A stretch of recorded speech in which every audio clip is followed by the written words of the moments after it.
ബാല പ്രതിഷേധം ഇപ്പോഴും തുടരുകയാണോ? വാഹനങ്ങൾ കടത്തിവിട്ടു തുടങ്ങിയോ? അവരെ അനുനയിപ്പിക്കാനായിട്ടുണ്ടോ?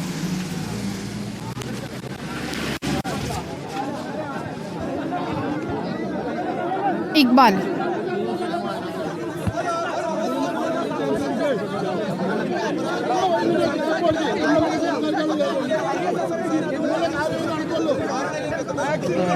നിലവിൽ രാഹുൽ മാങ്കൂട്ടത്തിലൂടെ നാട്ടുകാർ അവരുടെ ആശങ്കകളും പരാതികളും അറിയിക്കുകയാണ്. വളർന്നു വരുന്ന ഈ ഉദ്യോഗസ്ഥന്മാരുടെ മക്കൾക്ക് ഈ ഗതി വരുമ്പോൾ അവർക്ക് ഇത് അറിയുള്ളൂ. ഇതൊന്നും തന്നെ തുടങ്ങിയല്ല.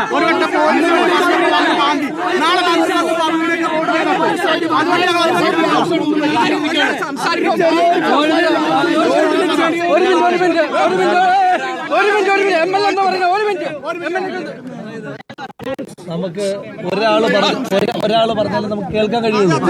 കേട്ടാലേ ഇപ്പൊ ഇവിടെ എല്ലാ മാധ്യമ പ്രവർത്തകരും ഉണ്ട്. നമ്മുടെ വിഷയം പരമാവധി ആളുകളിലേക്ക് എത്തുമ്പോഴത്തേന് റിസൾട്ട് ഉണ്ടാകുന്നത്. നിങ്ങൾ എല്ലാവരും കൂടെ ബഹളം വെച്ചാൽ ആരും പറയുന്നത് കേൾക്കാൻ കഴിയില്ല. നിങ്ങൾ ഒരാൾ വർത്തമാനം പറഞ്ഞാൽ മാത്രമേ നമുക്ക് കേൾക്കാൻ കഴിയുള്ളൂ. അപ്പൊ ഇവരിവിടെ ഇന്നിപ്പോ ഇവരുടെ ഒരു സ്വാഭാവികമായ ധാർമ്മിക രോഷമാണ്. അതിപ്പോ ഇവരുടെ കുടുംബത്തിലെ ആരെങ്കിലും മരണപ്പെട്ടതിന്റെ ഒരു രോഷമല്ല ഇവർക്ക് ഉണ്ടാകുന്നത്.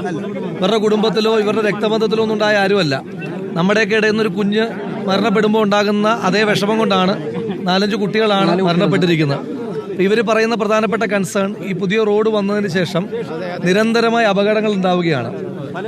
അപ്പം നമുക്ക് തന്നെ കാണാൻ കഴിയും. ഞാൻ ഒരു അപകടം ഉണ്ടായപ്പോൾ പറയുന്നതാണെന്ന് വിചാരിക്കുന്നത്. ഇപ്പം നമ്മൾ തന്നെ നോക്കുമ്പോൾ ഇപ്പം നിങ്ങൾ തന്നെ പോകുമ്പോൾ അറിയാം, ഈ അപകടത്തെ പറ്റി ഇവർ പരാതി പറഞ്ഞപ്പോൾ ഇവിടെ ചെയ്തിരിക്കുന്ന ഒരു അശാസ്ത്രീയമായിട്ടുള്ള മാർഗ്ഗമാണ്. JCB വെച്ച് റോഡ് മേലൊന്നും മാന്തി ഇരിക്കുന്നു. അതൊരു ശാശ്വതമായ പരിഹാരമല്ല. അപ്പോൾ സ്വാഭാവികമായിട്ട് ഉദ്യോഗസ്ഥരോട് സംസാരിക്കും, മറ്റുള്ള ആളുകളോട് സംസാരിക്കും, ബന്ധപ്പെട്ട ആളുകളോട് സംസാരിക്കും. അപ്പം നമ്മൾ ഈ വിഷയം സ്വാഭാവികമായിട്ടും ഇപ്പോൾ ഒരു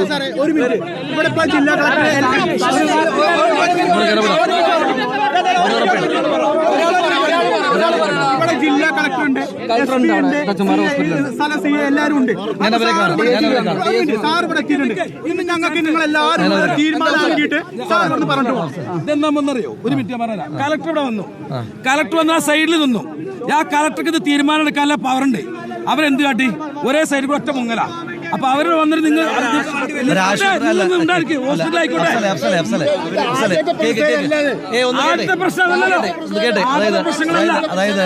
അതായത് ഇപ്പോ ആ കുട്ടികളുടെ കുറച്ച് ഫോർമാലിറ്റീസ് ഉണ്ട്, ഹോസ്പിറ്റലുണ്ട്.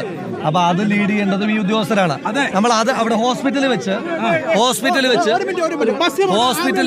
അവരോട് സംസാരിക്കും. വഴിയൊന്ന് മാറിക്കൊടുക്കും. യാത്രക്കാരൻ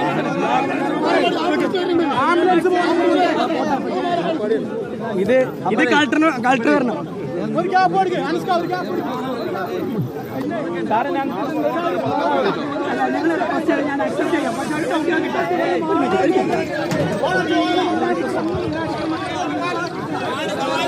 ഒരു റിക്വസ്റ്റ് പറയട്ടെ.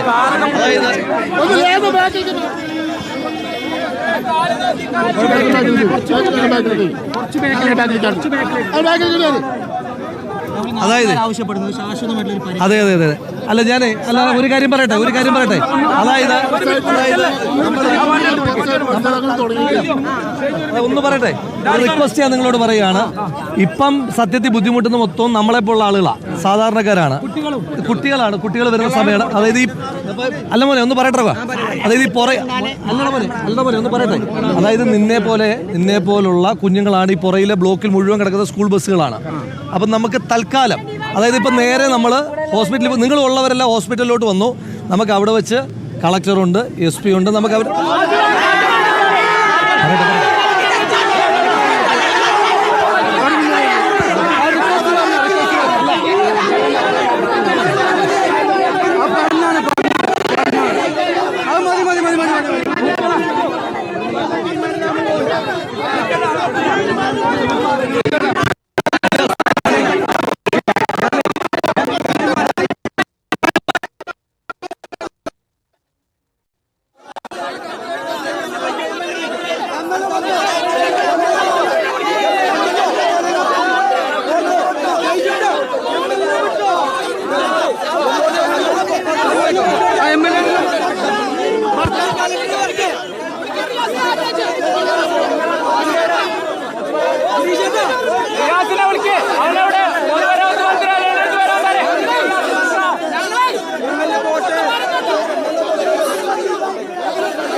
പരിക്കേൽക്കുകയായിരുന്നു. 3 പേർ തൽക്ഷണം മരിച്ചു. ഒരാൾ ആശുപത്രിയിലേക്ക് കൊണ്ടുപോകുന്നതിനിടെയാണ് മരിച്ചത്. ഇപ്പോൾ രാഹുൽ മാങ്കൂട്ടത്തിൽ MLA അവിടെയുണ്ട്. നേരത്തെ കോങ്ങാട് MLAയുമായും മണ്ണാർക്കാട് MLAയുമായൊക്കെ നമ്മൾ സംസാരിച്ചതുമാണ്.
കൂട്ടത്തിൽ MLAയുടെ നേതൃത്വത്തിൽ ഇപ്പോൾ നാട്ടുകാരുമായി സംസാരിക്കുകയായിരുന്നു ഉദ്യോഗസ്ഥർ ഉൾപ്പെടെ.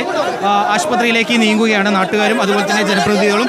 അവിടെ വെച്ച് കളക്ടർ ഉൾപ്പെടെയുള്ളവരോട് ഈ വിഷയത്തിൽ ചർച്ച ചെയ്ത് വിഷയത്തിലൊരു പരിഹാരം ഉണ്ടാക്കാമെന്ന് രാഹുൽ മാങ്കൂട്ടത്തിൽ ഇപ്പോൾ നാട്ടുകാർക്ക് ഉറപ്പ് നൽകിയതിൻ്റെ അടിസ്ഥാനത്തിലാണ് ഇപ്പോൾ നാട്ടുകാർ അല്പമെങ്കിലും ഒന്ന് തടുത്ത് ഇവിടെ നിന്ന് മാറാനുള്ള ഒരു തീരുമാനം ഇപ്പോൾ ഉണ്ടായിരിക്കുന്നത്. അവരെല്ലാം ഇപ്പോൾ ഈ വിദ്യാർത്ഥിനികളുടെ മൃതദേഹമുള്ള ആശുപത്രിയിലേക്ക് പോകുന്നതായാണ് മനസ്സിലാക്കാൻ വേണ്ടി സാധിച്ചിട്ടുള്ളത്. തച്ചമ്പാറ ആശുപത്രിയിലേക്കാണ് നിലവിൽ നീങ്ങുന്നത്. അവിടെ വെച്ച് മറ്റു ഉദ്യോഗസ്ഥരും അതുപോലെ തന്നെ കളക്ടർ ഉൾപ്പെടെയുള്ളവരുമായി ചർച്ച നടത്തും. ആ ചർച്ചയിൽ തന്നെ ഈ റോഡിൻ്റെ അപാകത പരിഹരിക്കാൻ, നാട്ടുകാരുടെ ആവശ്യമായിട്ടുള്ള ഈ റോഡിൻ്റെ അപാകത പരിഹരിക്കാനുള്ള തീരുമാനം ഉണ്ടാക്കാമെന്ന് അദ്ദേഹം നാട്ടുകാർക്ക് ഉറപ്പ് കൊടുത്തതിൻ്റെ അടിസ്ഥാനത്തിലാണ് ഇപ്പോൾ